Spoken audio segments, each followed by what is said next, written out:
Deuxième épître de Paul aux Corinthiens, chapitre 6. Nous donc, en tant qu'ouvriers avec lui,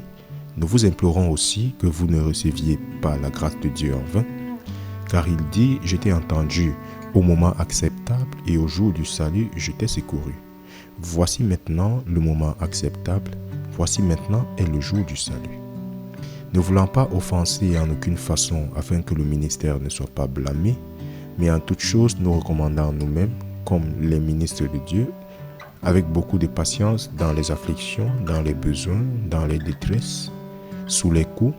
en prison, dans les émeutes, dans les labeurs, dans les veilles, dans les jeûnes, par la pureté, par la connaissance, par la longanimité, par la gentillesse, par l'Esprit Saint,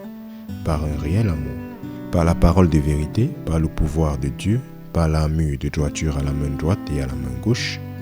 par l'honneur et le déshonneur, par la mauvaise réputation et la bonne réputation, comme trompeurs et cependant véritables, comme des inconnus et cependant bien connus, comme mourants et, voici, nous vivons, comme châtiés et pas tués, comme attristés, nous réjouissant toujours, comme pauvres, cependant rendant riches beaucoup,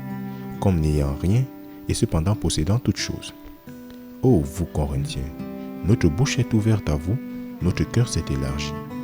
Vous n'êtes pas confinés en nous, mais vous êtes confinés dans vos propres entrailles. Maintenant rendez-nous l'appareil, je vous parle comme à mes enfants, élargissez-vous aussi. Ne vous mettez pas sous un même joug avec les incroyants, car quelle association a la droiture avec l'injustice, et quelle communion a la lumière avec l'obscurité, et quelle harmonie a Christ avec Bélial, ou quelle part a celui qui croit avec un infidèle, et quelle conformité a le temple de Dieu avec les idoles, car vous êtes le temple du Dieu vivant. Comme Dieu a dit, je demeurerai en eux, et marcherai parmi eux, et je serai leur Dieu, et ils seront mon peuple.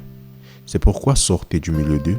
et soyez séparés, dit le Seigneur, ne touchez à aucune chose impure, et je vous recevrai. Et je vous serai un père, et vous serez mes fils et filles, dit le Seigneur Tout-Puissant.